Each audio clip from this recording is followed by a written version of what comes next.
You are listening to the Mother of All Talk Shows podcast with George Galloway. This is London, but broadcasting to you, of course, all over the world, thanks to the wonders of the internet. We'll be talking to the legendary Abby Martin in the United States in just a few minutes' time about the identity politics war that was triggered by Elizabeth Warren in the hope of scuttling, sinking Bernie Sanders and his flagship attempt to seize the Democratic Party's nomination for president to run against Donald Trump, assuming Donald Trump is still standing in November. And we'll be talking to Abby Martin about that too. The allegation is that the mild-mannered and actually altogether woke individual, Bernie Sanders, who was a feminist when Elizabeth Warren was a Republican, supporting Ronald Reagan, that well-known supporter, champion, you could say, of women's politics. Well, at least he liked Margaret Thatcher. Now, Bernie has utterly rejected the charge that he deserves an ist, an ism, or an obia. But Elizabeth Warren gave it everything she could in association, of course, with CNN. Has it worked? Well, Abby Martin will tell us that. I've no doubt she'll tell us, too, that the impeachment process, which has now begun, the trial in the Senate is about to begin. People are being sworn in, and President Trump has hired the lawyers of Jeffrey Epstein. What could possibly go wrong? Well, check the suicide watch. That's what I say. So we'll be talking about all kinds of Americana with the television royalty that is Abby Martin. On the subject of royalty, of course, our own ex-royalty is on its way to the United States. Maybe Abby has a point of view on what kind of film and television future the former royal highnesses, Meghan and Harry, now have lying in front of them as they no doubt move into Beverly Hills, although whether they can afford it now that they've been stripped of virtually every penny of public funds here in Britain, maybe she'll have a view on that too. I'll be talking to the Honourable Craig Murray, the former British ambassador to Uzbekistan, Foreign Office chief for a long time here in Britain, who has become one of the most significant voices, striking a discordant note on many of the platforms of the prevailing narrative, on the Skripal affair, just for starters, and on many other things. He's a man, of course, worth reading and worth listening to. But I give you this health warning. I profoundly disagree with his latest prescription, which is this: that Scotland doesn't need another referendum, that the Scottish National Party has the power, authority, and moral legitimacy to simply declare Scotland to be an independent country. Again, I ask Craig, what could possibly go wrong? Craig, rather riskily, prayed in aid the process by which Yugoslavia broke apart. Well, let's hope Scotland doesn't end up like Yugoslavia. So he and I are on diametrically opposite stances on the issue of Scottish independence. So when he comes up, you better fasten your seatbelts. It might be a rocky ride on that subject. And we'll be talking to the French actor Guillaume Rivaud. Guillaume is not just an actor, but an activist. And I'll be asking him what's going on the streets of Paris. Because, well, I don't know, and neither do you, because none of our media ever gives it a minute on the national news. And the newspapers comprehensively ignore it too. We'll be talking to him about his television and film career, which in just 5 years has taken him on to everything from Poldark to Doctor Who, and he's even played King Arthur, the first French actor ever to do so. Not once, not twice, but 3 different times. He's a very fascinating man, one of the most interesting men I've met in recent times. And of course, as we tick towards the witching hour of Britain leaving the European Union, Everyone's fixated on whether Big Ben is going to bong or not. I actually don't give a toss whether Big Ben bongs or not, and I'm certainly not going to donate to the crowdfunding to buy a new hammer to hammer the bell to usher us into the future outside the European Union. But I am as committed to Brexit as I ever was. The Labour leadership contenders haven't quite gotten out of that famous river, denial. The leading contender, the Blairite Keir Starmer, appears still to be leaving open the possibility of Britain rejoining the European Union. Good luck with persuading those on and behind the red wall, as was, which turned out to be made of blancmange, that we should rejoin the European Union. And a poll this week showed that almost 2/3 of Labour members still believe that their party policy of promising a second referendum rather than accept the results of the first and implement them was a good idea. Now that, ladies and gentlemen, is denial. The donkey derby for the Labour leadership is still proceeding, albeit at snail's pace.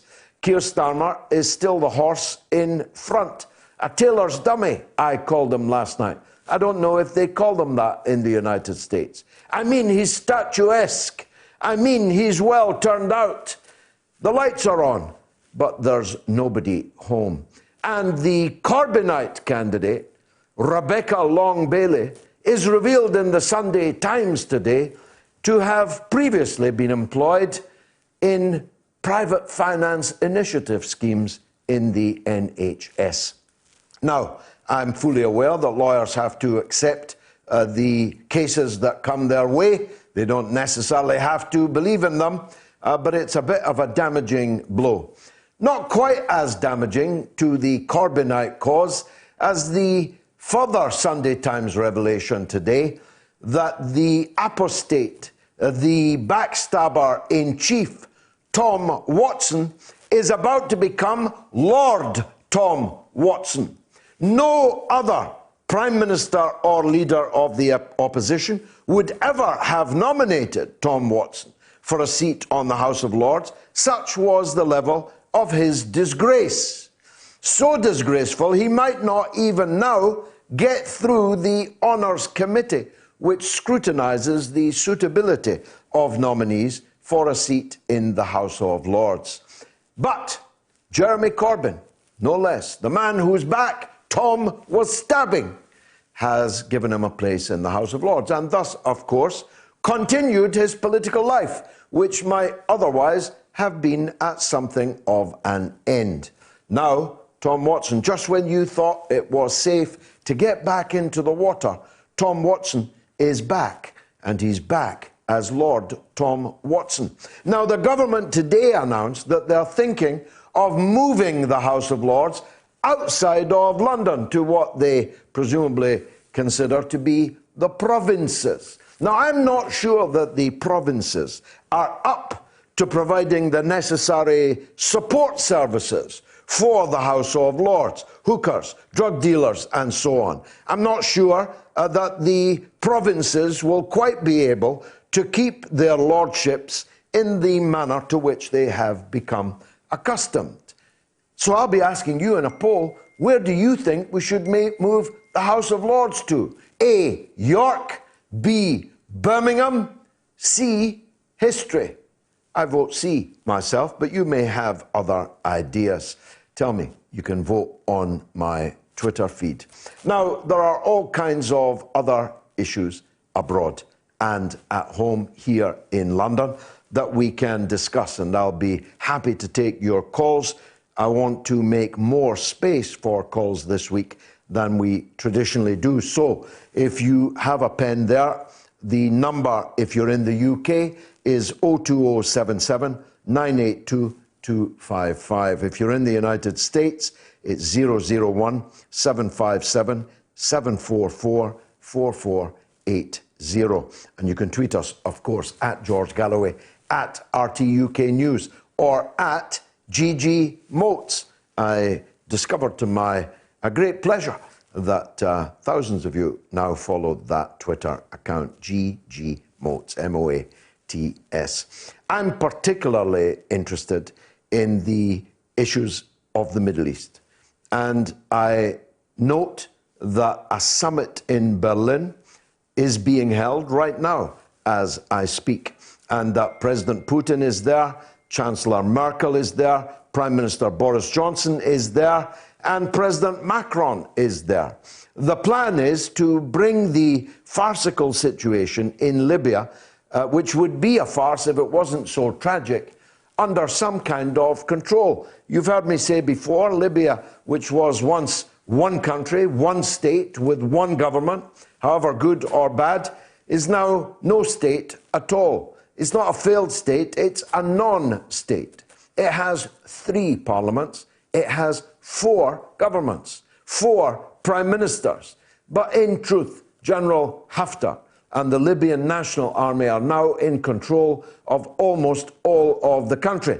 And the Western leaders are determined to stop the general from taking power because they think that he will be another Gaddafi. I'd like your point of view on that. My own point of view is that Libya needs one strong leader and government, just like it used to have. And so I hope this summit in Berlin is not going to, as it were, ossify the balkanization of Libya and halt what would, in other circumstances, have been a final decision by the Libyan people to have a single state, have a single leader, have a single government.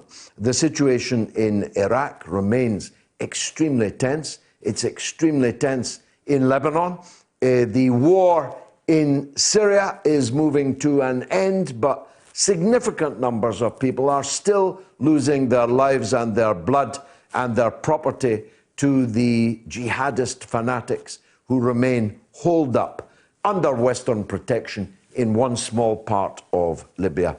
As the Russian leadership said today, the war against terrorism in Syria is over.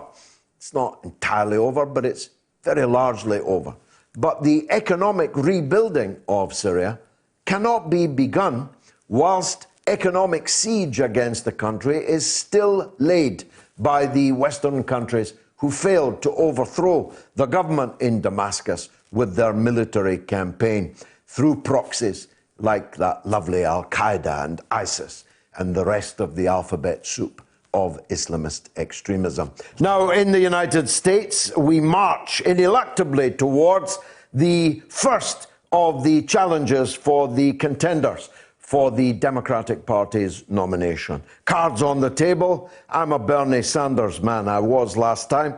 I believe if he'd been the candidate, we'd never have heard of President Donald Trump. He'd still be working with Piers Morgan on a new series of The Apprentice. But he was cheated out of the nomination, and the same people who cheated him are rather keen that he should be cheated again.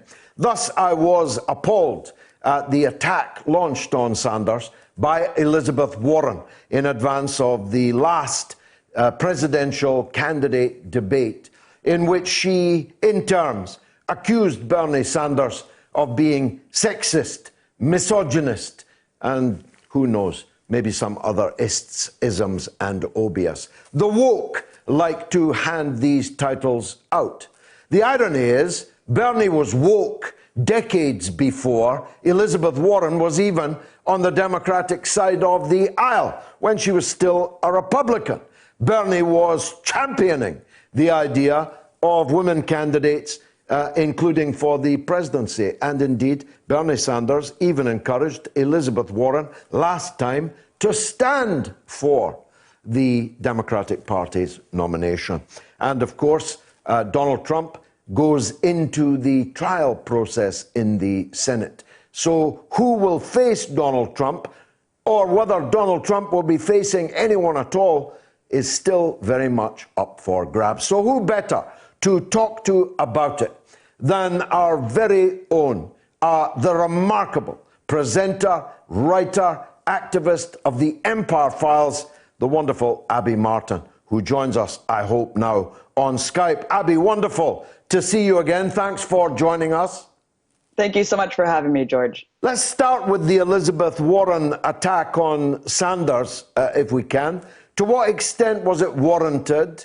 To what extent was it planned with others? And what has been the impact of her attack?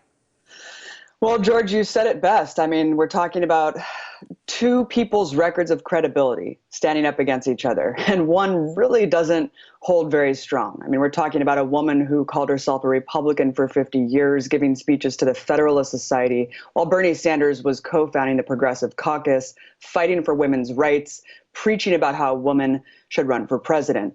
As you mentioned, 2016, he was trying to get Elizabeth Warren to run. She said no, that's the only reason why he ran. Of course, he proceeded to do dozens of campaign events for Hillary Clinton. All of these things put together make it pretty remarkable and pretty far-reaching to actually imagine that Bernie Sanders would, in secret, with Elizabeth Warren, just say, yeah, you know what, you're never going to win, toots. I mean, come on, let's face it. Joe Biden is openly sexist, has 8 women currently charging him with, sexual advances, uncomfortable touching. He's been called Creepy Joe for quite some time. You don't really hear many think pieces about this. But to what extent was this planned? I think we pretty much are well aware that this was planned for quite some time, George. It looks like it was planned for about a year for Elizabeth Warren to kneecap Bernie Sanders right before the Iowa caucus. And I think she had this plan all along. I think she was really upset Bernie Sanders ran in the first place against her. She, like Hillary Clinton, thought that she was the anointed one, thought that it was her turn, thought that everyone would fall in line and she could just kind of take Bernie Sanders supporters, adopt some of this progressive rhetoric while throwing all of us under the bus, of course, as soon as she got elected. And of course, leaking this story purposefully, right, to CNN, leaking it to CNN and then pretending like, oh, we don't know how it got out. I mean, come on, you leaked this on purpose to kneecap your so-called best friend and most loyal advocate. And you know what, George? I think it didn't do anything. I think it actually backfired tremendously on this notorious liar, and we can get into her record of just lies. But I think that, look at his debate performance. Look at the fact that CNN tried to cynically undermine him in the debate, and he ended up making record donations in that first hour. I think the best that he's ever made in the entirety of the campaign. So I think people see through the cynical stunt. They see through this woke performance art, and they understand the issues, and they understand that Bernie Sanders has a lifetime record of progressive activism and credibility that cannot be undermined by someone that we now know as a snake. Now, tell us, when's the first test of all this, Abby? When do the people start going to the polls? In about 3 weeks, we have the Iowa caucus. The California election is actually coming up really soon as well. Bernie Sanders is leading the national polls for the first time. And that's when you see these stunts come out. I mean, Elizabeth Warren is a hardcore political operative here. We can't, we can't really. It's pretty obvious, right, that she's a hardcore political operative and she'll do anything to win. And the second that Bernie Sanders started surpassing her in the polls, we saw these dirty tricks come out. And so I think that it only helped him, George, because people are sick of this. What, you don't think she's working in concert with Creepy Joe, Sleepy Joe, Sleepy Creepy Joe, and that maybe they'll try and do a double harness, that she'll be the VP pick of Joe Biden, she'll pledge her delegates to him? Is there any truth in that, do you think? I absolutely think that there was some sort of deal made. Look, Elizabeth Warren kind of rose to credibility in the progressive movement by fighting the bankruptcy law. I mean, Joe Biden spearheaded this effort. And so we were all kind of waiting with bated breath saying, when is Elizabeth Warren going to really knock it and sock it to Sleepy Joe, Creepy Joe in these debates? And instead she turns and kneecaps her friends. So I think that there was some sort of deal made behind the scenes where Joe said, look, I'm considering you for VP, perhaps Treasury Secretary, and come out with this absurd ploy that Bernie Sanders is a sexist. So let's try to siphon as many votes as we can, get a brokered convention. Of course, all of these absurd super delegate rigged convention process here in the U.S., George, as we know from last time that Bernie Sanders got screwed over. The same thing could happen here, and I highly doubt that Elizabeth Warren's going to give her delegates to Bernie Sanders. Yeah, I highly doubt it too. Let's switch to Donald Trump for a minute. He's now facing trial in the Senate. Is this just performance art, Abby, or is this a serious trial? Well, I think, as we know, the Democrats have voted for this near $1 trillion defense budget, given him carte blanche to expand militarism, expand the U.S. empire around the world. And that's exactly what he's done. So what he should be impeached over, of course, is war crimes, what he's done in Israel, Palestine, which is abominable, the Yemen war, this mass starvation, so many things, right? The kids caged at the border. I mean, the list goes on and on, the Muslim ban. Of course, there's such a bipartisan consensus on 99% of all of these horrific policies that he's never going to be impeached for this. So I think it is very astounding that the Democrats have launched this campaign. And of course, you have to understand the timing of this too. Nancy Pelosi handing over the articles of impeachment in the Senate at the same time that Bernie Sanders should be campaigning in Iowa, and while the time is nigh, right? And so having him now try to stay in D.C. and be and have testimony for the Senate impeachment hearing, I think, could also be a way to undermine another dirty trick. Yeah. How will it go, Abby? He can't be found guilty if the Republicans hold firm, will they? I think the Republicans are going to hold firm. Look, they hitched their wagon to Donald Trump. I think that in 2016, you saw both parties across the aisle really wanting Hillary to run. You know, we saw the Fortune 500 CEOs, Democrats, Republicans alike, saying, good God, we cannot have this clown in office. But now that Trump has won and has been in office for 2 years, I think the Republican Party was almost on the verge of imploding before Trump really took it away. And I think that now they know they need him. They need this character to hitch their wagons to gin up his base of support to help them win re-elections in their own races.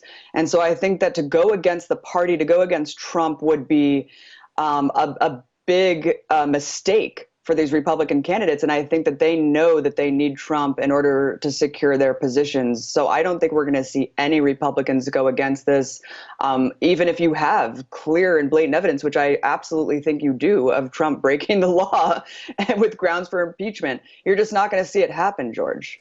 Now, let's talk about one of the things that he ought to be being impeached for, if impeachment is in order at all. And that's the very clear and obvious act of international terrorism that he carried out in Baghdad just a couple of weeks ago. It's abundantly clear now that the reason given for that General Qasem Soleimani presented a clear and present danger to the United States, its people, its property abroad, that he was planning attacks on embassies. All of that has fallen away now because even the Defense Secretary has conceded that he never saw any such evidence, and no such evidence has been produced. So it was a cold-blooded murder. It was a premeditated, cold-blooded murder carried out by the United States. And that, by anybody's standards, is what people should be talking about. However, it's all gone quiet on the Iran track. Should we be suspicious about that or hopeful about that? Is something going on in the background, do you think? Well, I think that there's something to say about Trump's first term, maybe playing it safely to a certain extent. Look, Trump has been putting us on the brink of war with Iran since he got elected, hiring these extremist warmongers like John Bolton, Mike Pompeo, who've been salivating at the idea of a war with Iran for decades. We have to understand that not only did he dismantle the nuclear deal immediately when he got in, he also added 800 sanctions to asphyxiate the Iranian economy. If you look at this compared to the rest of the world, it's just an absolutely astounding amount. I can't imagine what these sanctions are doing. I mean, of course, that's aside from circling Iran with warships, tens of thousands of military personnel, sending unmanned drones in their airspace, and of course, threatening them every other day on this giant psychopathic baby's Twitter account. So All of that aside, the act of war, this clear war crime, violation of international law, taking us to a new level, to the brink of full-fledged war with Iran, this unprecedented terrorist act, like you called it, the assassination of General Soleimani in broad daylight at the Baghdad airport was such a blatant, flagrant act of aggression, such a belligerent violation. It was only because of the Iranian retaliation that was de-escalatory and killed no Americans in response. I think that we're at the moment that we're at today, which is that we're not in a full-fledged war. Now, how is this going to affect Trump in the election? Look, I think Trump ran on being tough on Iran. We have to remember that even though he spoke out of both sides of his mouth saying end the endless wars, he also ran on a war against Muslims, essentially, running on killing terrorists and their families, running on essentially a torture program. And so his base, I think, has actually become emboldened by this measure because they can look at what he did and actually count it as a win-win. They can say, look, he took out a terrorist, right? Because even you have the Democrats conceding on this point, of course, all of the establishment media conceding the fact that Soleimani was a terrorist responsible for the deaths of thousands of people, hundreds of Americans, based on nothing. George, this is literally removing the agency of Iraqis living under brutal occupation. Yeah, it's the opposite of the truth. Soleimani was the hammer of the terrorists. He was the one fighting ISIS and Al-Qaeda. Exactly. Exactly. So I think that his base will look at this and say, well, he killed a terrorist, right? And he also prevented war with Iran. And they don't understand how much on the precipice of war we still are, George. But I think that what you saw with the Democratic Party establishment and the media establishment, this framing, this limited scope of debate where Iran is the oppressive country, right? And all that was debated is, well, what can we do about it? Trump just did something bad strategically. And we all have to concede the fact that Soleimani is a threat. And if they concocted some bizarre threat that actually, just like WMDs, right, that Soleimani was in fact plotting to attack our embassies, you can bet that the Democratic establishment would line up and support that next drive to war immediately. And not only did they concede with this vote for $1 trillion defense budget, they conceded with all the talking points about Soleimani. So in this next presidential election, if Bernie Sanders does not win, for God forbid, Trump can say, you guys just gave me credibility for my talking points. You admitted that Soleimani was a dangerous terrorist and that we needed to do something about him, right? So they cannot actually go after him about this, George. So Bernie Sanders was the only candidate that actually called an emergency press conference. He took this very, very seriously. He actually tried to use his congressional power in the Senate to try to stymie the executive power to go to war unilaterally. Unfortunately, I think that we all know Congress, again, would line up if they concocted some sort of fake imminent threat. So I think that Americans are sick of this. We saw tens of thousands of Americans in the street opposing this. There's a national day of action this Saturday, January 25th, to oppose what Trump is doing to drive us to war because he added sanctions, again, which is an act of war. And also this all started from the fact that an American contractor died, right?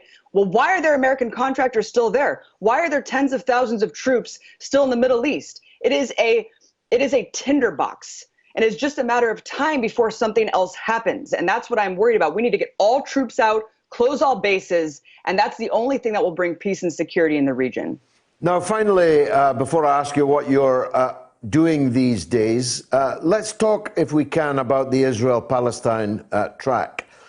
Trump has been the most slavish supporter of Netanyahu. He has validated and moved the embassy, the first president actually to do so, though they all promised to do so while campaigning. He has moved the U.S. embassy to Jerusalem, thus bestowing U.S. recognition on the illegal occupation of East Jerusalem, which is, and legally, internationally, will always be Palestinian-occupied territory. He validated the Israeli seizure of the Golan Heights and its looting for its oil and gas assets underneath its soil. He went there and has sent his statespeople there to confirm Netanyahu's annexation, or Israel's annexation, of the Golan Heights.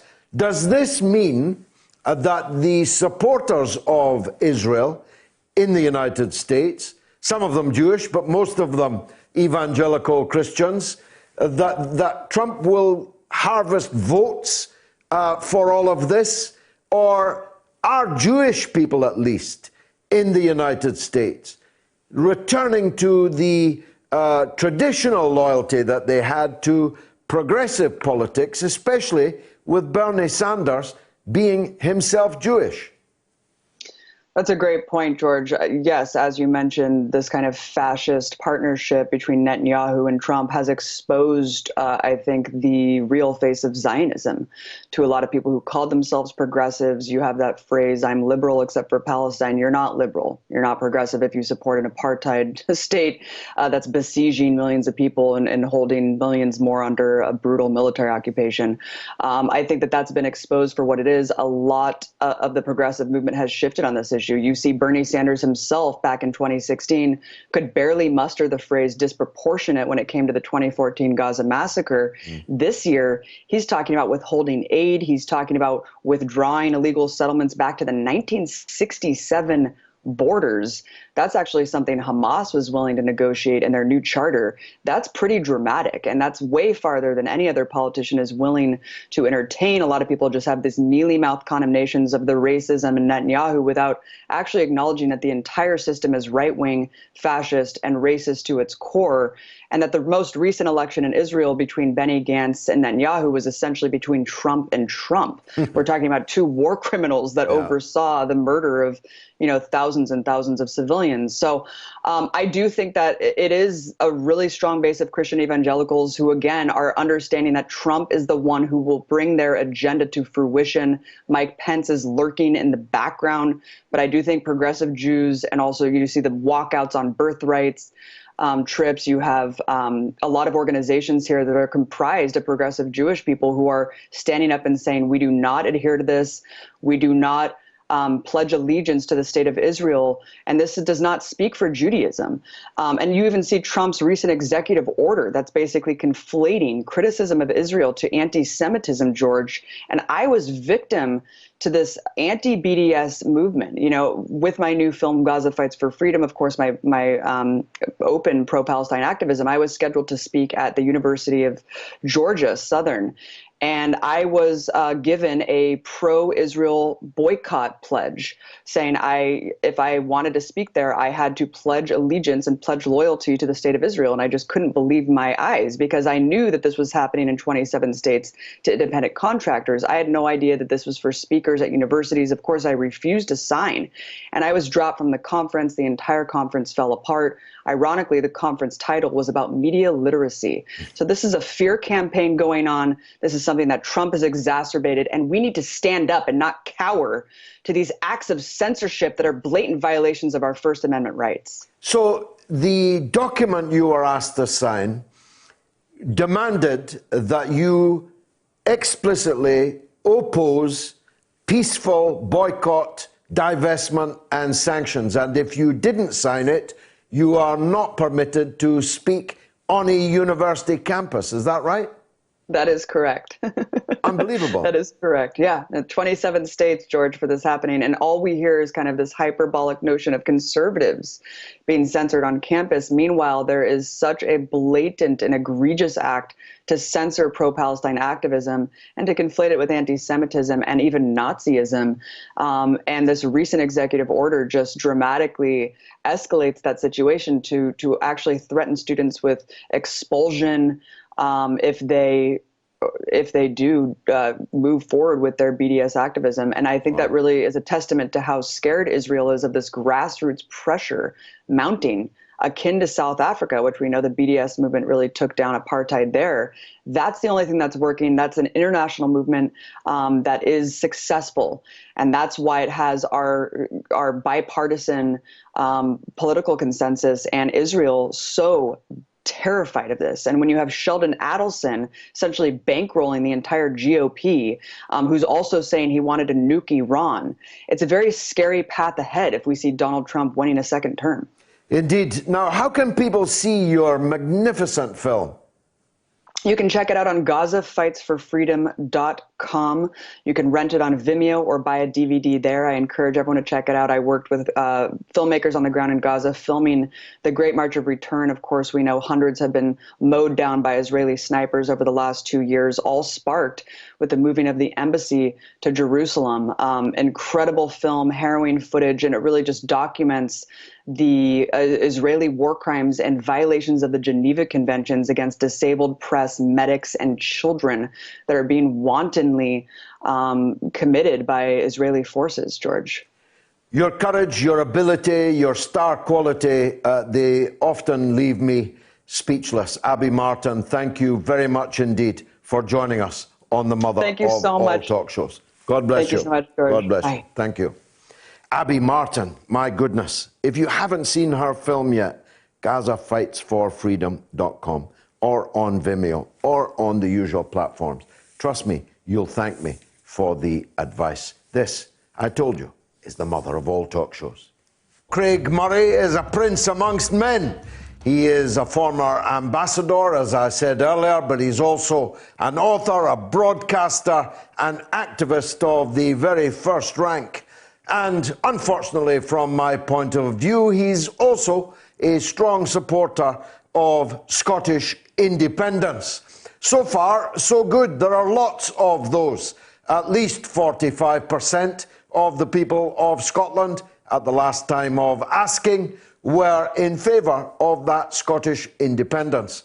But Craig has moved from a position that is held by the Scottish nationalist leadership that they need another referendum, preferably this year, and that referendum should be held even though it's only 5 years, 6 years since the last one, and that a referendum is required in order for Scotland to leave the Union of the United Kingdom. Craig has gone beyond that. He believes that the SNP have the right already to declare unilaterally Scotland's independence from Britain. I said when he first floated it that it was a very dangerous prescription indeed. Maybe I misunderstood it, in which case we have given the Honourable Craig Murray the opportunity to lay out his ideas on the way forward on what we'll call the Scottish question. Right now, he joins me on Skype. Craig, thank you very much indeed for joining us. If I've characterised your position correctly, please explain it. If I've made any errors, please correct them. Thank you, George. No, I think that was a reasonably clear exposition of what I've been saying. There is no requirement for a referendum before you become an independent country. The majority of countries in the world actually achieved their independence in the lifetime of you and I. And very few of them had a referendum in order to do so. And the domestic legislation of the country you are leaving is not the determining factor of whether or not you are independent. Westminster can't veto Scottish independence any more than the Soviet Union could veto Estonian, Lithuanian, or Latvian independence. Independence is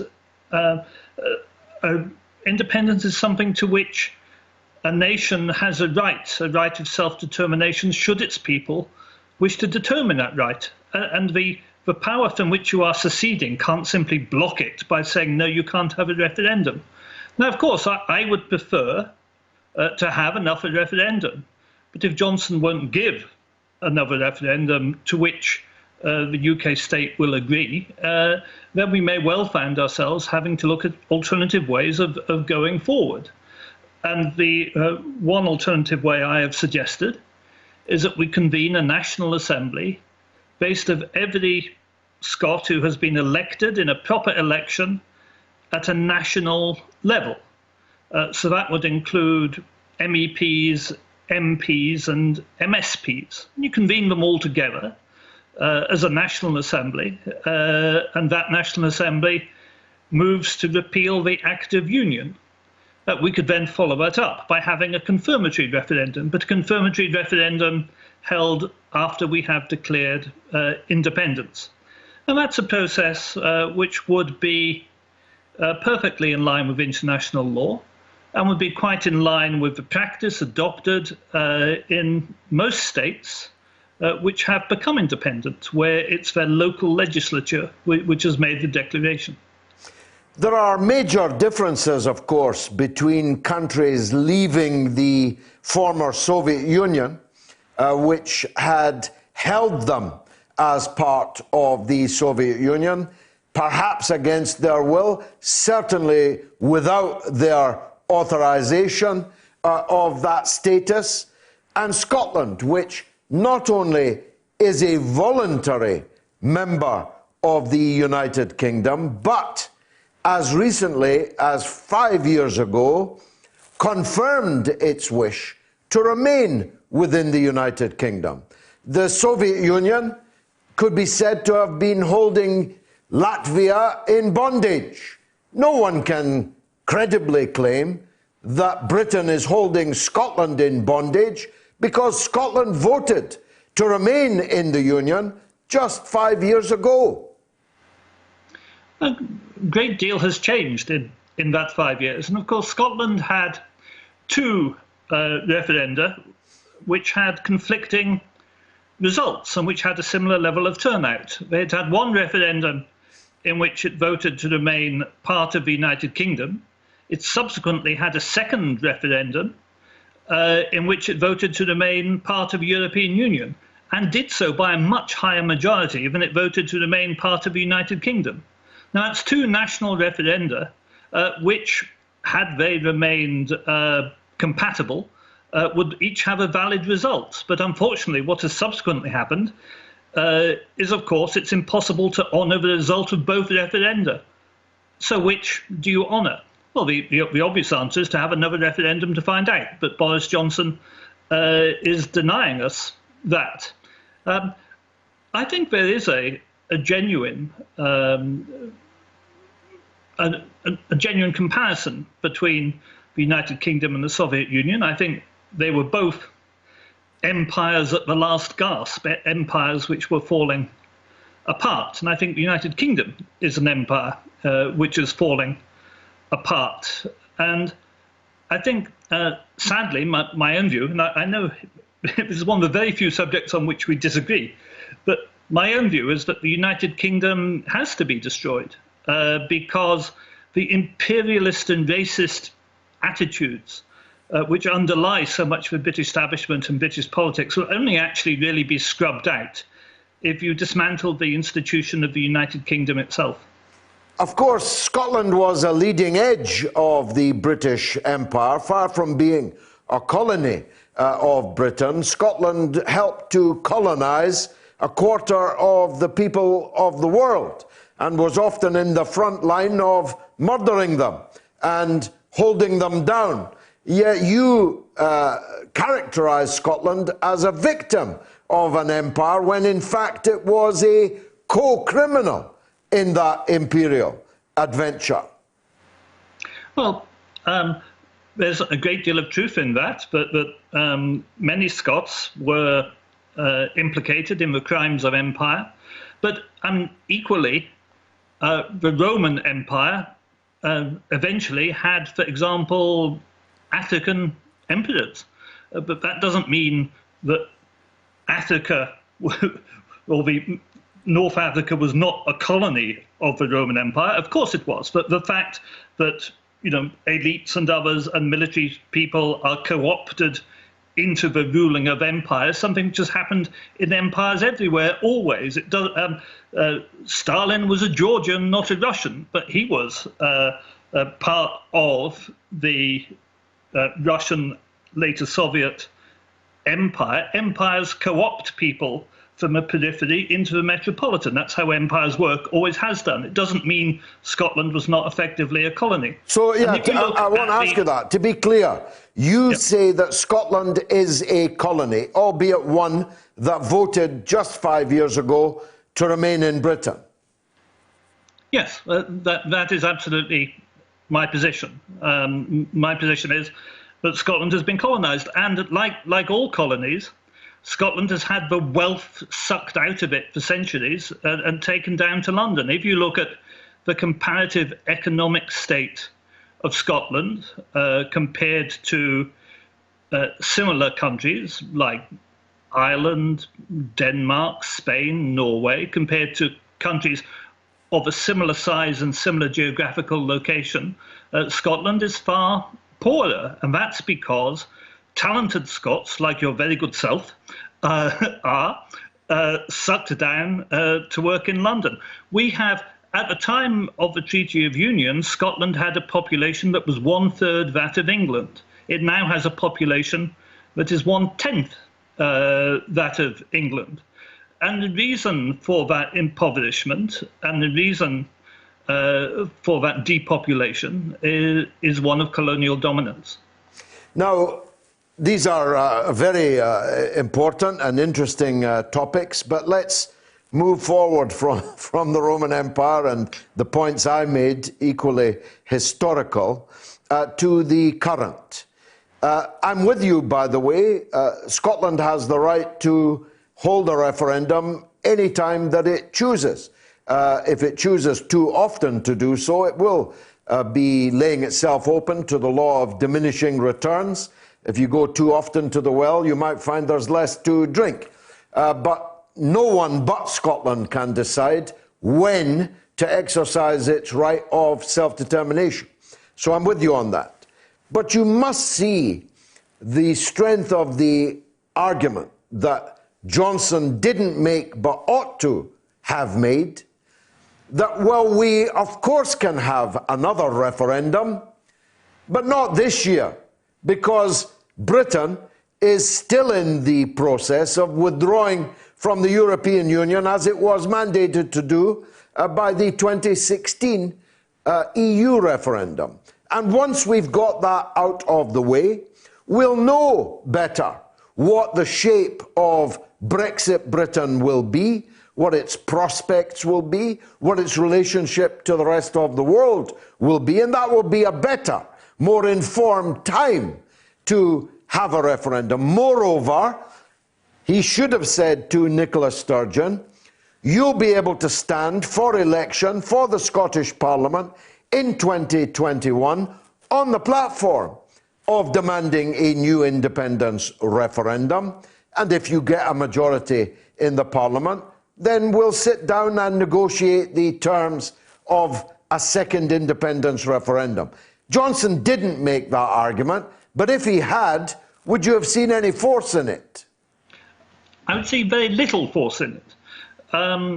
In the first instance, there have been 4 national elections in Scotland since the independence referendum, and the SNP has won every one of those elections. There's been a pro-independence majority elected in every one of those Scottish parliamentary or UK parliamentary elections, and the SNP were elected to a majority in the Scottish Parliament together with the Greens, who had the same policy, under a proportional representation system, were elected on the platform that if there were material change in circumstances, and it was made perfectly plain that that meant if the UK leaves the European Union, then there would be a second independence referendum. So we already have a parliamentary majority in the Scottish Parliament elected on that basis after the last independence referendum. So you're asking to repeat a mandate you already have. But the other point is, of course, that your argument doesn't get around this problem of the conflicting referenda. And Scotland voted very strongly in favour of leaving the European Union. Now, my own view is that the SNP went down a complete blind alley, because I don't believe that the SNP had any right to participate in a campaign to keep England in the EU.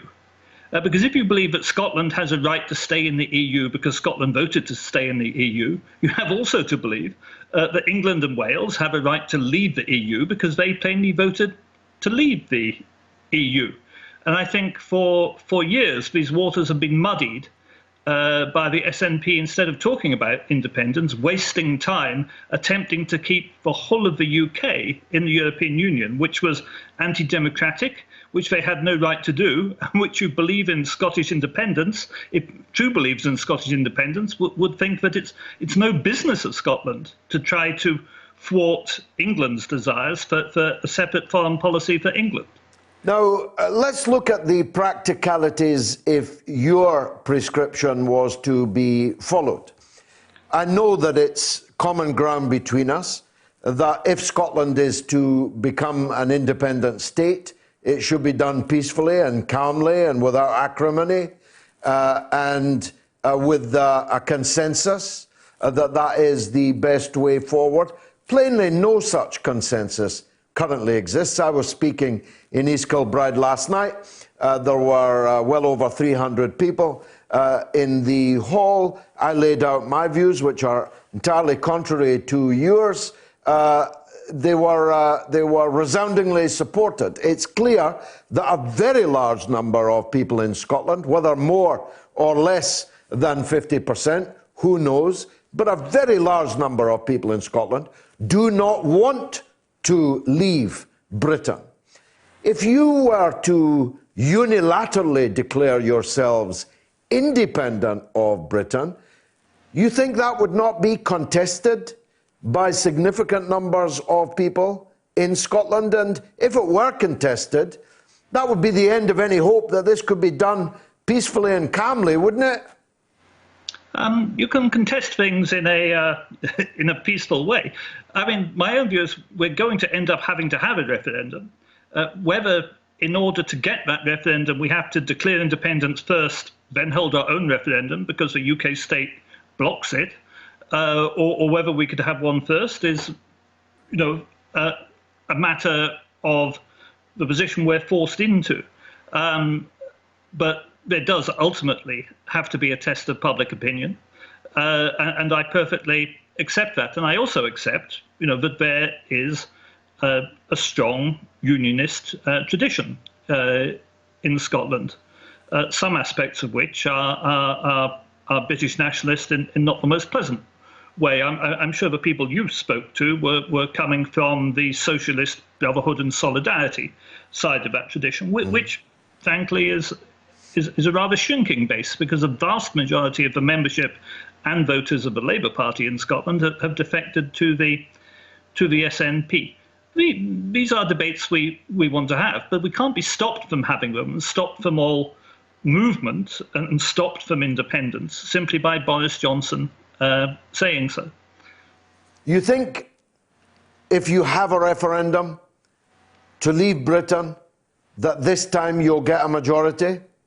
Because all those parliamentary stats that you rolled out are, of course, all accurate, but they don't change the fact that in no election has the SNP gained more than 50% of the vote. In fact, more people in Scotland voted for Brexit than voted for the SNP in the current Scottish Parliament.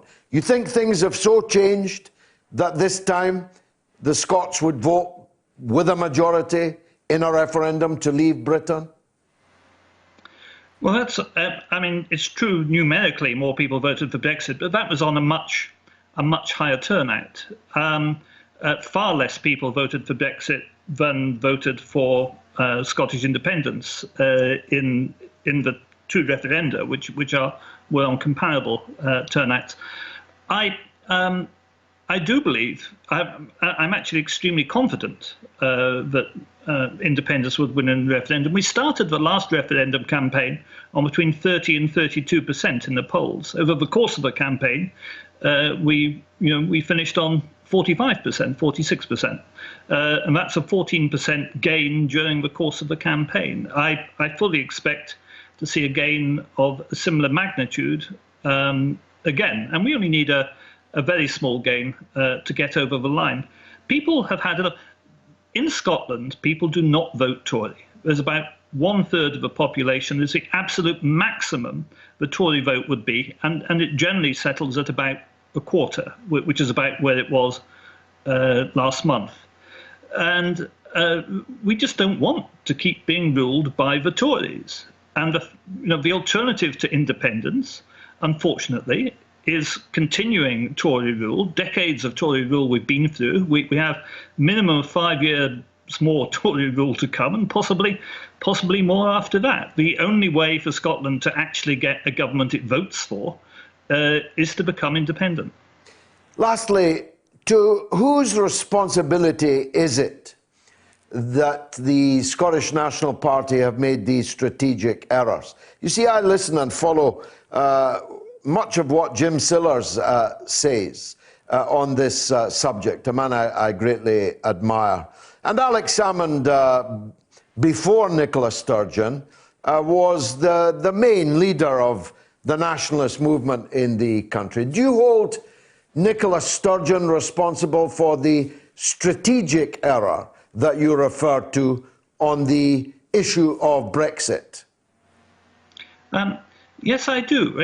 In my view, Nicola Sturgeon's leadership is insufficiently focused on independence itself and is focused much more on other issues, in particular the European Union, also in, if you like, maintaining the SNP's powerful position as a party within the devolution settlement rather than going hell-bent for independence, and also on various issues of identity politics with which the SNP has been very keen to identify. There seems to have been a move to position the SNP as the favourite party of the Guardian newspaper rather than actually a party that campaigns for independence. And I do believe that the SNP needs new leadership much more focused on independence itself. Well, of course, I recognise much of that, but the people I spoke to in East Kilbride last night would have the absolutely opposite view. They would say this: when the SNP came to power 10 years ago, if they had spent more time picking up, emptying the bins more efficiently, maintaining Scotland's education system and its health system more efficiently, more people might have been prepared to trust them with state power. But as you and I both know, Scotland, whose education system was once famous throughout the world, now has a worse educational record than England, God forbid. Its health service in a more parlous state even than the English health service. And as the union that organises the bin collection pointed out in very powerful pictures and video last week, even in Nicola Sturgeon's own constituency, they can't pick up the garbage efficiently. They have failed on the bread and butter issues because of their obsession with constitutional matters. That's the view that's widely held in Scotland. And it's a view that's widely pushed by the media. I'm genuinely not sure it's true. My own view is that these are managerial issues, and that whoever is attempting to manage public services anywhere in the UK under a Tory government is going to struggle with the dreadful financial restrictions of austerity. And there are going to be problems. The SNP would argue that they have managed these things better. But my own view is that neither the Labour Party nor the SNP are full of people of ill will or of particular competence one over the other, and that everybody is attempting to do their best. And I think arguments for managerial competence, which both sides argue strongly are in their favour, are a distraction and an irrelevance. And for me, this is the trap of devolution. If you accept the devolution settlement and you become, in effect, managers of austerity, because you can only work with what the Tory government give you, and you have to implement cuts the Tory government force upon you, then you are going to become subject to these kinds of criticism. The only way out of that trap is to give up on devolution, which is frankly a blind alley which has sucked the energies of the Scottish political class. So you have to give up on devolution and look to actual independence. And I want to make one point to you quite strongly. Personally, I'm not decrying. I know, of course, health services and sanitation and things are terribly important. But for me, myself, I'm much more interested in nobody being able to send our children to fight and die in illegal wars of imperial occupation than I am in how often the dustbins are emptied. Yeah, of course, that's a powerful point. It's also worth making the alternate point, though, that Scotland has managerially failed under the SNP, despite having more public money per head, per year to spend than people in England have. £1,702 per person per year. So the Scottish government's got more money, even from the Tories, than local authorities have had in England, but their services are worse. I'm genuinely not convinced the services are worse. I mean, having moved back permanently to Scotland 5 or 6 years ago, the services are definitely better here in Edinburgh than they were where I was living before in Ramsgate, and the health service is definitely better here, purely from the experience of me and my family in getting doctor's appointments, getting into hospital and all that kind of thing. I actually don't recognise the picture which you're painting, and I know it is a picture which the media work very hard on painting. I genuinely don't think there's that much difference. I really don't. I think the claims that the SNP are the greatest managers of public services and managed to mitigate the problems fantastically are overblown. What is true is that we have managed to keep free prescriptions. We've managed to keep no university tuition fees for our students. We've managed to have free social care. All those things are much, much better than they are down in England and reflect a consensus, a much more left-wing consensus in politics here about what the state should be providing. An awful lot of what the Labour Party was promising at the last election is what we already do here in Scotland. Honourable Craig Murray, thanks for your contribution. I'm sure it will spark ideas and arguments for the rest of the evening. Thanks for joining us on the Mother of All Talk Shows. Thank you. We've got a second poll now for the last hour. What will Meghan and Harry do next? A, join the cast of The Crown. That's not a bad idea, by the way. B, Celebrity Big Brother. Don't do it. Take my advice. Or C, avoid the limelight. You can vote now on my Twitter feed @GeorgeGalloway. Now, on the subject of cast and films, I'm joined now by a man I've come to greatly admire. In a relatively short time, he has become a film and television star of note. And, moreover, he's done it as a Frenchman living in England, which doesn't happen often. To be fair, it doesn't often happen the other way around. There are not many big English stars in French media. But this is a man who's played King Arthur, for goodness sake. The legendary King Arthur, and not just once either. This is a man that's been in Doctor Who, a man that was watching Poldark, Series 1, and told his wife, if there's a Season 2, I'm going to be in it. As indeed he was in Poldark Series 3. He's appeared in a multitude now of really important films, some of which are now beginning to appear on the screen or will be in the next few weeks. But he's not just an actor, he's an activist. And that's why I'm going to start talking to Guillaume Rivaud, not about art, not about film, but about politics, industrial politics. Because I'm watching, though most people are not, because I watch RT, but anyone watching any of the mainstream media don't even know what I'm talking about. I've watched millions of French people marching under the slogan of Macron, go, demit office. The French are giving a lesson to working class people all around the world of how never to give up your precious rights that you fought for and won What is it about the French? Why are you so militant? Good evening, George. Good evening to you.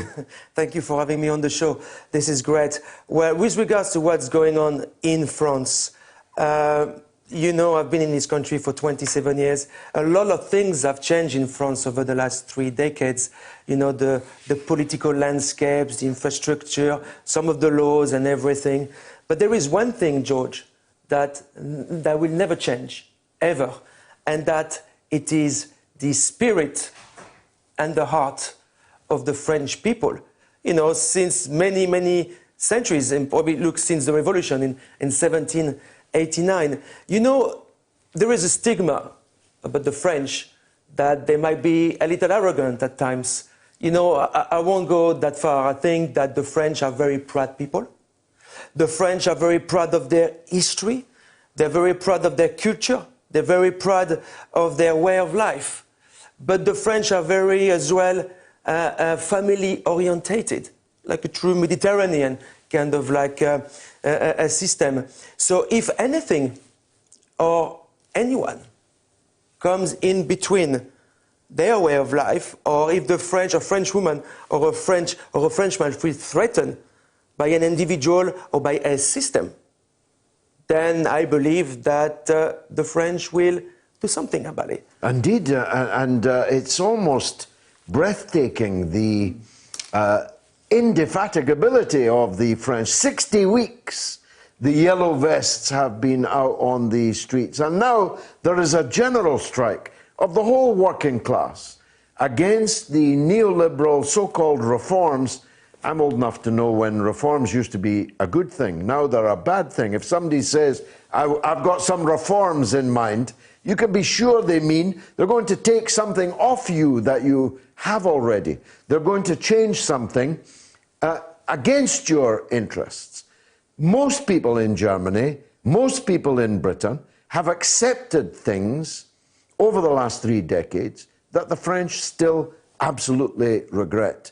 So I don't think the French are arrogant, but if they were, they'd have that to be arrogant about, to be proud about, that they stand up for their rights. And you're right, it's been going on for centuries. Let me ask you about this Macron, because he was briefly in the British media a kind of darling. He was shorter Tony Blair. He was coming to power with a new broom to sweep clean that which was wrong in France. He doesn't look so shiny today, does he? I mean, he was chased out of a theatre in Paris just 48 hours ago. What is it about him that gets up the goat of the French people so much? Well, remember, during the election a couple of years back, I think it was a couple of years ago, I think that Emmanuel Macron went through because he was standing against Le Pen. He was standing against a fascist. Indeed. What a choice, what a choice. A choice. So that, I think, is the reason why he went through. And the honeymoon period is well truly over. And, you know, Macron represents, like you said before, the elite. And the French people, you know, they're hardworking people. And if, as an example, like we talk about the pension reforms right now, if someone works hard all of their life and they set themselves a target, and that target is that they're going to retire at the age of 62, and then someone like Emmanuel Macron could come along and says, you know what, I'm going to change everything and it's going to be 64, then they will say something about it. Yeah, because they know that these kind of reforms have a sort of mission creep built into them. Once you've taken people's expected retirement away, what's your next reform? What are you going to force them to do or stop them from doing in the future? Let me ask you about the yellow vests. I know why the so-called mainstream media doesn't cover the yellow vests, because they don't want it spreading to other countries.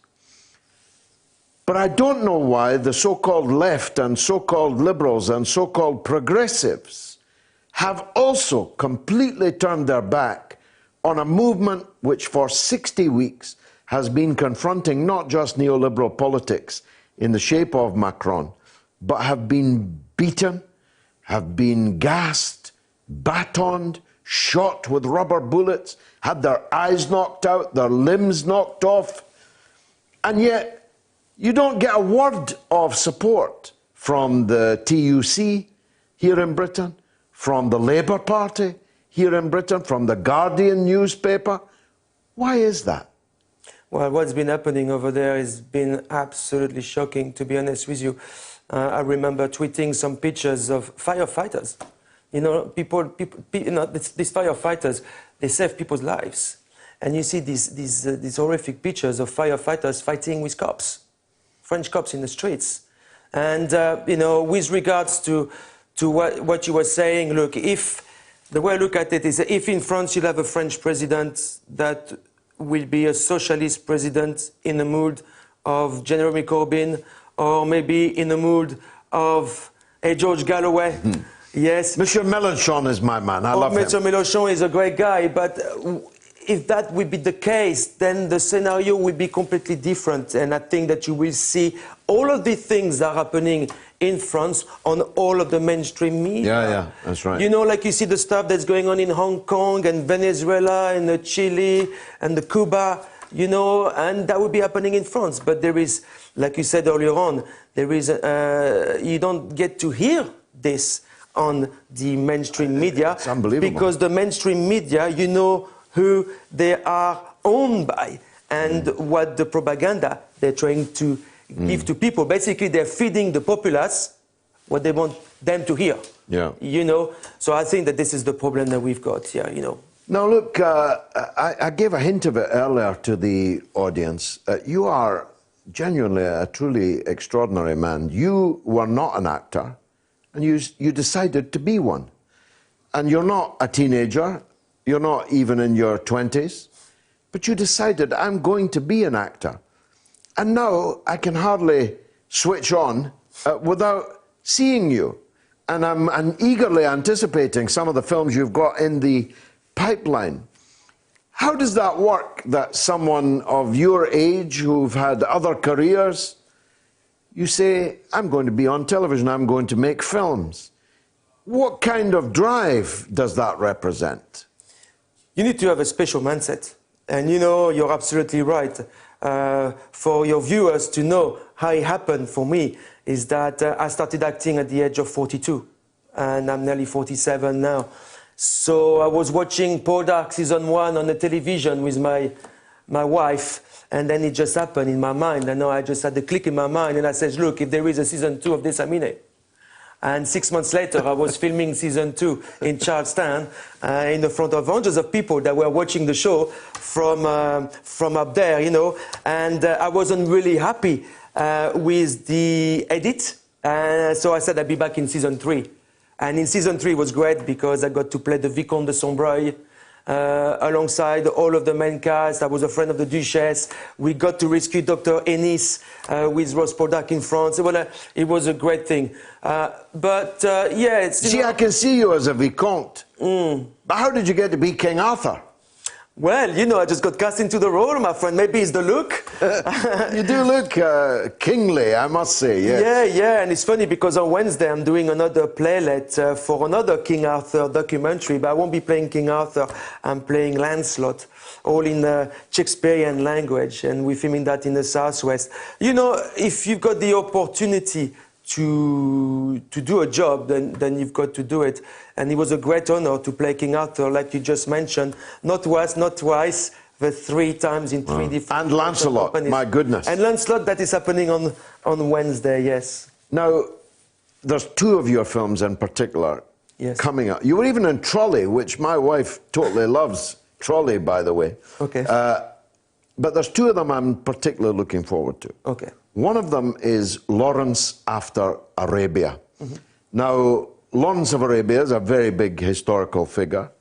Not, I think, entirely understood by the mass of the people, though he was the subject of an epic David Lean film, Lawrence of Arabia, a long time ago now, more than 50 years ago now. But still not entirely understood properly. People know of his role in Arabia. What they don't know is Lawrence After Arabia. Without spoiling the film, give us a taster of what that's going to be about? This is going to be a great movie. It's a labor of love from the wonderful director, Mike Griffin, that's been working on these projects for many years. And this film is going to focus on the last 2 years of T.E. Lawrence, and in particular, it will focus on his death. Because as you know, George, T.E. Lawrence died, unfortunately, in a motorcycle crash. Well, they say so, yes. Well, this is what the film will focus on. You know, for the mainstream people, this is what happened. But then on the other hand, there is few bits of evidence here and there to say that maybe it could have been a job done by the security services at the time. And I think that this film is going to focus on this aspect. So you'll be able to see both sides of the story. Well, and they've got some wonderful cast as well in this movie. People like Hugh Fraser from Poirot. You see Michael Maloney as well. That is in that movie. The epilogue is Brian Cox. And the movie will come out in April 2020.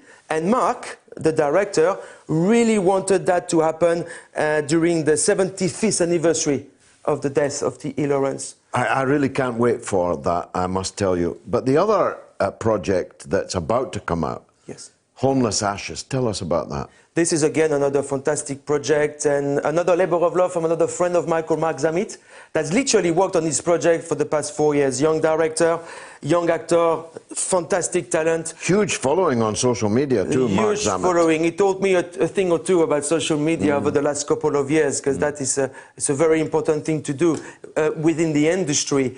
But this Mark is a man that is a hardworking guy, but he's got vision, he's got a target, and within 2 years, he raised over £100,000 on a Twitter.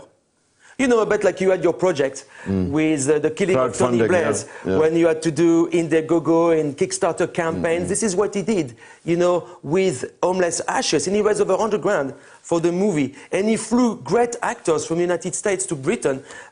Leads like Lou Temple, that is a lead in The Walking Dead, in Halloween movies. He had Maria Howell from The Color Purple. And he got these people to come to Britain to film few scenes for the movie. And this is going to be a fantastic movie that focuses on two things. Number one, homeless people. Obviously, you know, it's kind of interlinked a little bit with austerity in the UK, what's been happening, the rise of homeless people in the streets, and also domestic abuse, domestic violence. And it's a story of young Frankie that just leaves home after a bad event that happened in his home, and he lives for 10, 15 years in the streets, and Frankie is actually played by Mark Zammit. And it's a very powerful drama, very powerful drama. The producer is the wonderful Becca Guido.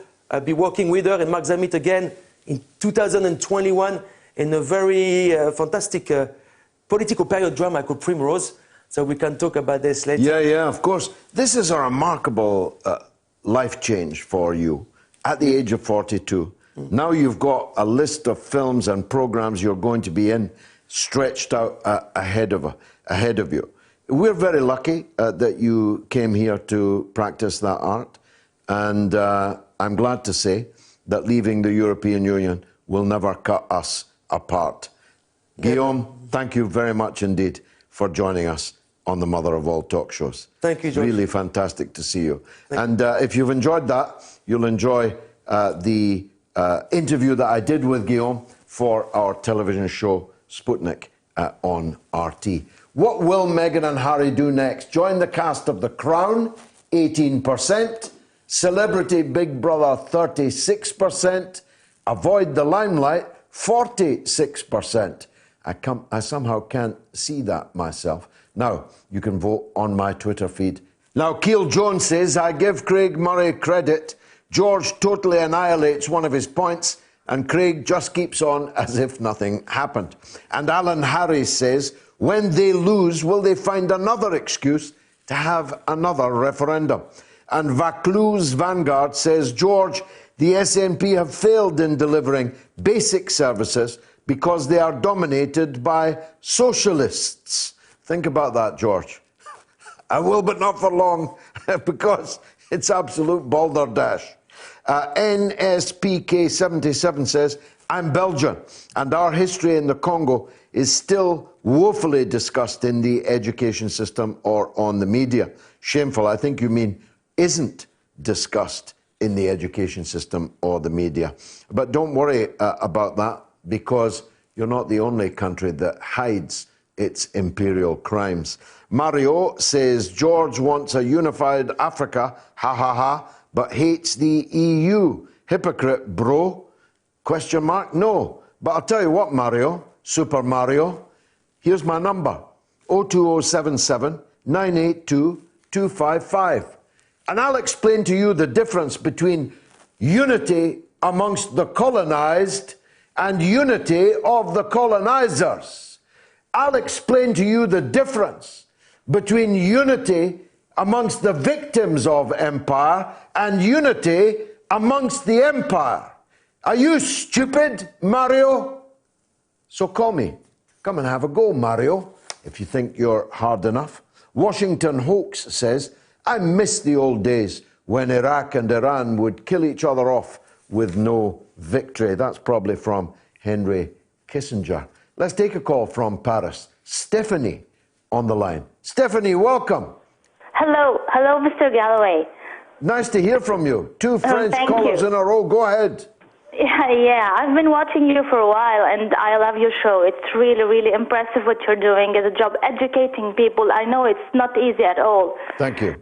Especially with the media, brainwashing people. I really appreciate what you're doing. Thank you, Stephanie. I want to go ahead directly to my question. I wanted to know, how do you read, in your opinion, the Iranian response to the killing of General Soleimani? Was it proportionate to the attack, to the initial attack? And why would the Iranian notify the Iraqi before doing such, before attacking them? Do you really think they didn't want any casualties? And is this fair? Not that I want casualties, but do you think the response of the Iranian was really fair to the Iranian people? It was definitely not proportionate. For it to be proportionate, Iran would have had to have cold-bloodedly killed someone of the status of General Soleimani. So the second man in the state of Iran, it would have to have been a pretty big target for it to have been proportionate. So the rest of us are quite lucky that the Iranians did not respond proportionately, because if they had, it's very likely that we'd be wearing tin helmets this evening whilst making this show, because the world would have been at war. I'm absolutely sure that the Iranians informed the Iraqis, and indeed others, in sufficient time for the Americans to withdraw their personnel and move their valuable assets away from a target that they knew was going to be hit, and that therefore face was saved on the Iranian side, just about, and on the American side in not carrying through the promise that Donald Trump made, and I quote it to you, that if any American base is hit by the Iranians in retaliation for the murder of General Soleimani, we will send, without hesitation, this is all a quote, some of our $2 trillion worth of shiny hardware flying towards Iran. So, in a way, Stephanie, we're quite lucky that the Iranians know a bit more about politics and diplomacy than Donald Trump does, don't you think? I really think that it was diplomatic response, but they vowed revenge before. So do you think it was really a revenge response? No, I don't think so. It's like they didn't want this war at all. Like, they didn't want to avenge this. So I read it as if it's a weak response.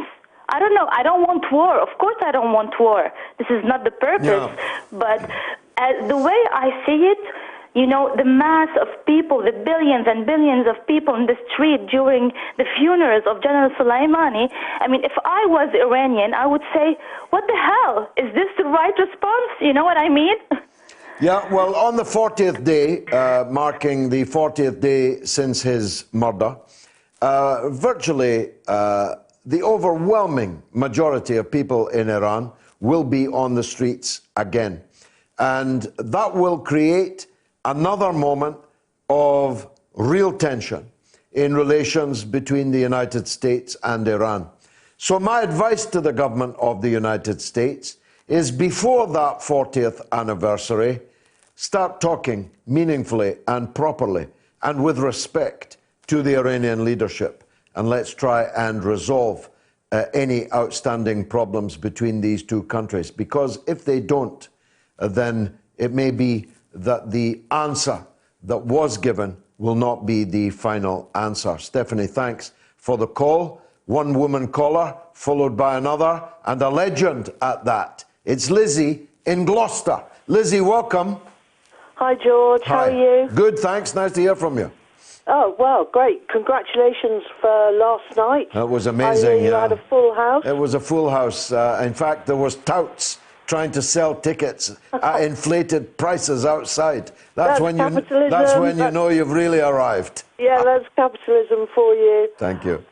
I was meanwhile doing a media conference with Chris Williamson and Dr. Bob Gill, whose film, The Great NHS Heist, was just, you know... Stunning, yeah, stunning, film. absolutely, it's a yeah. must-see film.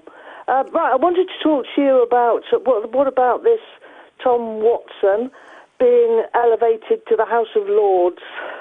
I think it is an inexplicable betrayal by Jeremy Corbyn of the victims of Tom Watson, who include, and I have time only to give three.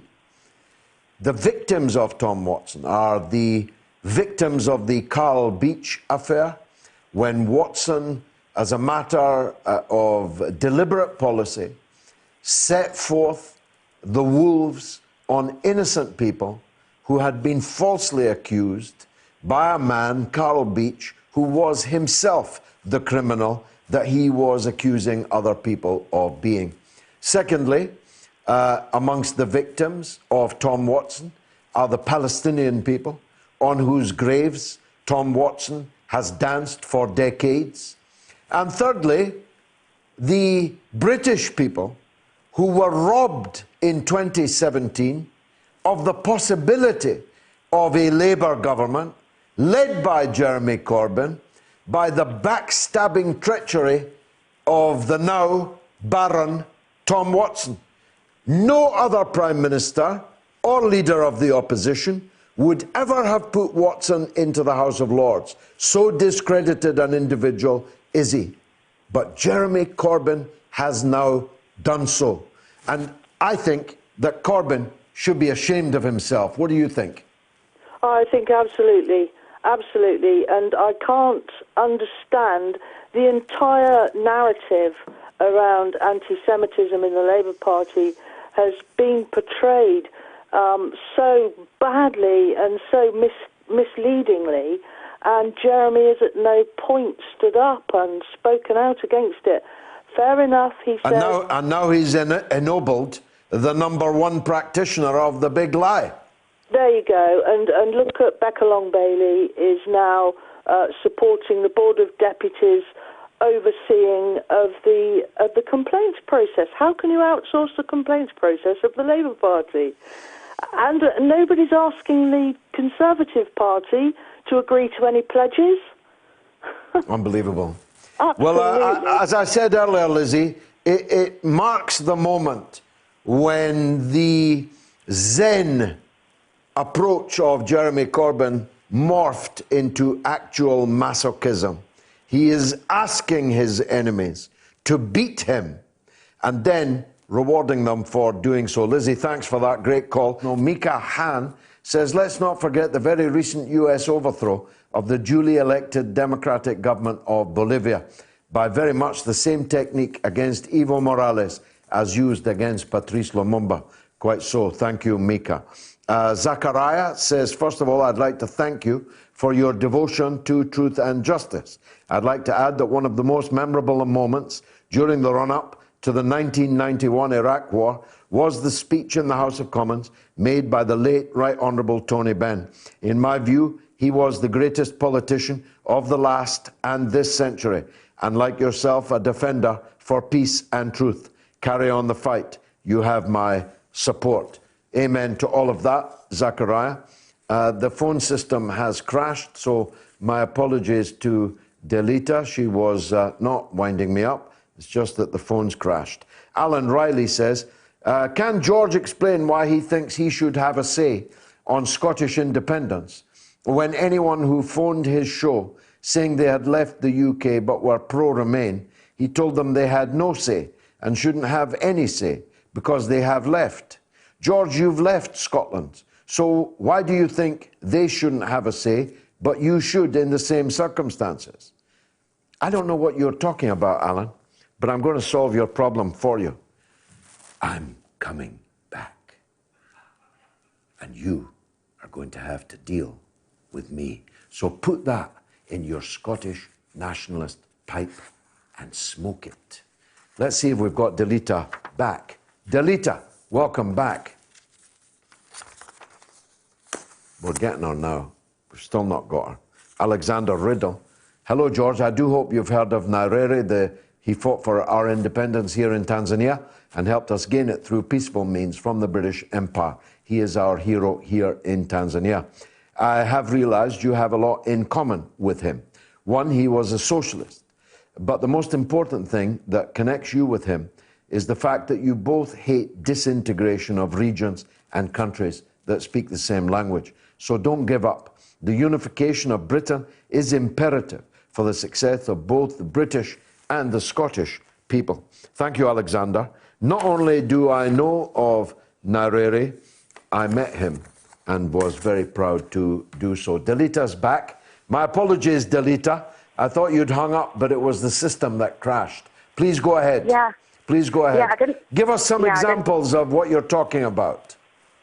Well, not really examples, but so much as if I tell you to actually just look up Project Veritas. The guy who runs it is quite acclaimed. Like, he's never had a retraction. Like, WikiLeaks has never had anyone come and say you're wrong. Okay, but what, because I can't do that, because I'm on the air at the moment, and neither can the people who are listening, give us some idea about this fascist behaviour by Bernie's people. So the guy, I'm not saying it's Bernie's fault either. Maybe, he's very high up in the organisation because he's like Bernie, yeah? And these guys just work for him. So maybe that he has no idea that they're doing this. It's like Antifa. They say they're anti-fascist, yet they use fascist tactics. And people support them. And the people who support them tend to be the media who support the government, who also, like Extinction Rebellion, the government support them as well. So it tells me that the government want all this to happen. I feel you, but I'm still no wiser as to what kind of things these people are doing. Can you not give us even a hint of that? Okay, well, let's put it this way, right? Tomorrow's the 21st, yeah? Stop it, Alishka. Sorry, that's my daughter. Stop it. Right, tomorrow something is going to happen. Not going to happen necessarily, but people are very worried about something happening tomorrow because there's a big, Second Amendment right thing going on in America.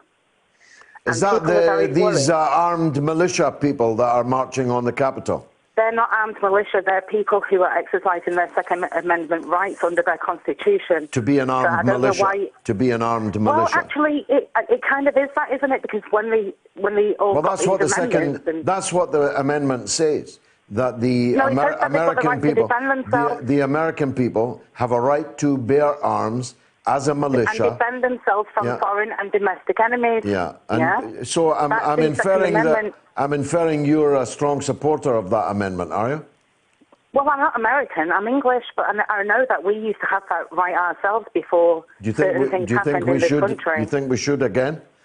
I think that if people knew that if something bad happened, somebody would have, be able to take instant justice, like what is true natural justice, that maybe so many bad things wouldn't happen. because you cannot depend on the government to defend you. Well, I was That's I was in Dunblane yesterday, and your argument wouldn't cut and I know, much. And that's what happened. Your argument wouldn't cut much mustard that changed there. everything here. That was the incident that happened that changed our rights and our Well, you call it an incident. I call it the mass murder of a lot of small children in a school. Crazy person, yeah. By one crazy person, and then every person who wasn't crazy, didn't kill anyone, got their right to defend themselves taken away. That crazy person, if he hadn't had the right to bear arms and bore several of them, all those children would still be alive. Yeah, and and how many people have died since then because other people have not had the right to defend themselves? Okay, Delita, I get you. Thank you very much indeed for calling back, especially. Let's go to another Sanders critic. Chris in Colchester. Go ahead, Chris. Hiya. Hi. Yeah, well, I just think the thing about the sexism stuff is a bit of a red herring. I mean, I don't really care, to be honest, whether he's a sexist or not. I mean, he co-sponsored the bill to invade Libya, which I think is just unforgivable, along with what Hillary Clinton's involvement and the French. And, you know, if you look at his record, he's more hawkish than Obama was before he became president, and look how that turned out. Who are you backing yourself, Chris? Who are you rooting for? Tulsi, I think, Tulsi Gabbard is the best of the worst. You know, that's how politics is, I'm afraid. No one's perfect. Quite so. I'll quit while I'm ahead on that one. And when Tulsi Gabbard endorses Bernie Sanders, as I assure you she will you endorse him too? Never, because he shouldn't be forgiven for his warmongering. And, you know what, you don't forgive Tony Blair, do you? Anthony Blair or Clinton. I don't know why you forgive Bernie so easily. I forgive him. I forgive him to this extent. He opposed the Iraq War. He opposed the Vietnam War. He opposes the war against Iran. He stands up for the blue-collar working class in the United States of America, and he has a chance to win. His imperfections, his shortcomings, his failures, even his crimes, have to be forgiven in the context that he is the best candidate who can possibly win the presidency of the United States. That's my position. Chris, it's not that hard to understand, really, is it? Well, he's happy to support wars when the Democrats are in power. He's against them when Republicans are in power. So he's a company man. No, that's manifestly untrue because it's not. He got arrested opposing the Democrat war against the people of Vietnam. So you've fallen at the first hurdle. You've fallen at the first war that he opposed. That was a long time ago. I'm looking at his record. Well, it was. A long time ago. He voted against the Iraq War, but then he voted to fund it when the Democrats were in power. Right. He was fine when Obama. Sure. Look, I understand your point of view, and that point of view guarantees that we'll get Donald Trump for another 4 years. Good luck to you. I know. I don't want Trump. I don't want Trump either. But you're rubbishing the one guy who has a chance of beating him. But Sanders Where's that at? Sanders gave 1.5 trillion to Lockheed Martin. He's not much of a blue worker, man, is he? He doesn't care. He keeps on going about corporations. But he's helped Lockheed Martin to bomb people. He's a fraud, I think. And a fraud. You know, Trump, a fraud. I think he's Wow. I don't like him. I think he's worse than Trump. Really? So Chris in Colchester thinks Bernie Sanders is worse than Trump. He is the pure blue flame, is Chris. Let's go to Maryland and talk to Nestor. Nestor, welcome. Oh, hi, George. Thank you for having me. Welcome. Go ahead. I'm enjoying the conversations that's going on right now with Tulsi and against Bernie and all this division that's going on. You know, I think that's all set to, try to stop Bernie Sanders. Like we saw in the last CNN debate, we saw how blatantly they were against him. You know, they were just attack. and I'm gonna have a prediction that when Bernie Sanders wins the nomination, I bet you CNN will be on Trump's side attacking Bernie Sanders, and then I'm just wondering, how Trump supporters are going to react to that. Well, that's knowing that now the establishment. That's going to be very hard for CNN to do, because actually CNN exists for really only one purpose, and that is to attack Donald Trump, isn't it? So how could they turn around and support him because the Democrats have picked Bernie Sanders? Well, like you saw Pelosi herself said that there would never be socialism in America. You have to understand, George, that there is there is even people that are supposedly centrist, not fully right. There's just some weird thing with the word socialism and this weird fear of Bernie Sanders, and I think a lot of it has to do with that. A lot of people want to talk that Bernie isn't anti-war enough. Well, I think Bernie is the most anti-war candidate, and I think when the moment that Bernie Sanders becomes president and he gets the brief on the agenda of the empire, he's going to want to put an immediate stop to that, and that's something that the establishment knows, and they don't want to see that at all. They don't even want to give that a chance. So I guarantee you that even CNN will back Trump against Bernie. Well, mark my words. I have marked them, and we'll talk again at the very least after the election has taken place. Nestor in Maryland, thank you for that. Alex is in Reading in England. Go ahead, Alex. Hello, Joy. How are you doing? Good. By the grace of God, I'm fighting fit. Go ahead. I'm glad you opened by saying the grace of God. So just out of curiosity and my own political inclination, I was thinking that the U.S. administration faced with this challenge with Iran, and they have a clear target they would like to eliminate, whether it's arrest, kill, however they're going to go about it. We don't know, because Trump went straight ahead and killed him, or the drone strike.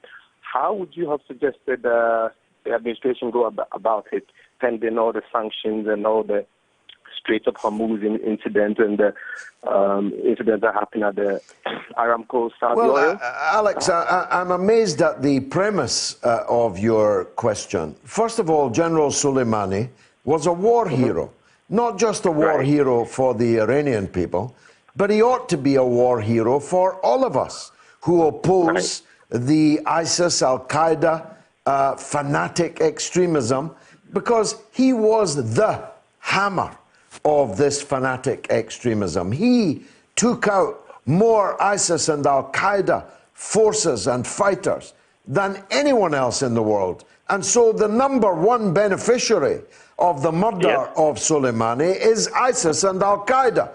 They were the ones celebrating in the streets. Number two, Soleimani was an accredited diplomat with a diplomatic passport who had entered an allied country, Iraq, our allied country, Iraq, on a diplomatic passport from a commercial flight, going through passport control absolutely normally, and was on his way, according to the Prime Minister of our ally Iraq, to deliver a message from the Iranian government in response to a Saudi-Iraqi peace initiative. So the killing of Soleimani was a dastardly crime, as well as a blunder of enormous magnitude. And we will not see the end of this story for a very long time. Alex, I need to clear you off the line because there's a legend. There's a legend on the line. It's Norma in Bristol. Go ahead, Norma. Hello, George. How lovely to hear your voice. Well, this program is focusing my mind because my husband's in hospital. Oh, I'm sorry to hear that. He's got lots of health complications and fever, diabetes, kidneys. So this program's concentrating on mine. Good. Now, the thing is, Lizzie spoke earlier about what I was going to say. Yeah. Nominating Tom Watson to the House of Lords. Yeah. And I mean, really, I call him like mild-mannered Jeremy. He's wrong. And this is remarkable, really, that he even thought about that. I don't really understand it. You know? And he hasn't explained it, I suppose, because no explanation really exists beyond this kind of craven masochism which seems to have taken grip of him. There can be absolutely no justification for Jeremy Corbyn to put Tom Watson into the House of Lords and back into British politics. You see, if he'd been just Mr. Watson running his gym and his diet company, then you might never have heard of him again, Norma. But believe me, as Lord Watson, you'll be hearing plenty of him. Well, the thing I do like, though, I don't know what you think, is I quite like for Deputy Leader Richard Bergen. Richard Bergen is a very fine man. He should have run for leader. He's 10 times better than Rebecca Loyerly-Bailey, and he would have a better chance to win than she does. As it happens, as the main opposition to the Taylor's dummy Keir Starmer, Loyerly-Bailey just doesn't cut it. But Bergen is an outstanding, excellent fellow. I like him. Yeah. I mean, if I have my way, and this is just sheer silliness, my Prime Minister would be Abby Martin. Yes, I'm in favour of that. Let's elect Abby Martin as the leader of the mother of all talk shows. Norma, God bless your husband, strengthen him and return him to health. I'm sure that the thoughts of all of our viewers and listeners are with you as you cope with his absence in hospital. And please don't be a stranger to us. Poll 2 has closed. What will Meghan and Harry do next? A, join the cast of The Crown, 15%. It's not a bad call, that, you know. B, Celebrity Big Brother, a very bad call, 35%. C, avoid the limelight, 50%. I'm amazed that half of you think that Meghan and Harry are going to disappear from view. I'm truly amazed at that. Slowpoke says, America makes war with Muslim countries, and where are they going to flee? To Europe, of course. You should be angry at the US. Alan says, Scotland don't want independence if they want to go into the EU. How does that make sense? Exactly, Alan. You want to leave a union, a democratic union, in which you have a considerable say, in which you are actually now occupying many of the commanding heights in business, in the media, in politics, in government, in the civil service, who speak your language, and you want to leave it, and you want to join a union that speaks 100 languages, none of which are yours, with whom you have absolutely no common history, culture, or economic interest, and which, above all, has absolutely no democracy within it. How is that independence? Washington Hoax says, if Scotland went independent, they'd be dependent on the EU. All those whiskey distilleries will be making wine. Ha ha. And Garden Gnome says, as an American, it would be a good idea to turn Frogmore into a McDonald's. And Lessons for Life says, I liked the House of Lords, but it was a bit barbaric at times, especially when they ganged up on the boy with glasses. I don't know what that means. Rob says, move the House of Lords to Tehran. Not a bad idea. Tony says, the best suggestion I've heard for a second chamber is to make it like jury service. Every election, select representatives randomly from each constituency. Complex court cases are heard by ordinary people, so legislation could be understood by ordinary people. Ron says, George, the House of Lords should be sent to South Georgia. And I'm not talking about the USA. Tony says, when Corbyn was a backbencher, he either proposed or supported a motion to discuss the Bradbury pound. When he became leader, he never mentioned it again. Jeff in Glasgow says, whilst I agree there are elements of the media that are racist, I genuinely believe that the criticism towards Meghan is fair and not racism. The fact that she has had huge issues with her own family, that she got exposed as being a hypocrite regarding her environmental preaching, yet using private jets, and the fact that she's used taxpayers' money to fund her extravagant lifestyle are all valid points to criticise her. That's from Jeff in Glasgow. Eddie Milligan says, well done for the way you dealt with that caller from Canada. My wife and I were in Auschwitz and Birkenau a week or so back, and it was very clear that the Nazis were determined to exterminate all Jews and other minorities when they had achieved that. On Scottish independence, as an Irishman, I cannot tell the Scots they can't have independence if the majority want it. Thank you for that, Eddie. The majority didn't want it. If they now do, they must have it. But there will be a battle royal. There will be a Donnybrook in Scotland over the issue of Scottish independence. And I put the nationalists on notice right now. I have joined the fray, and I'm not going to go away until your plan to break up this small island is finally defeated. It's been marvellous for me. I hope it was for you.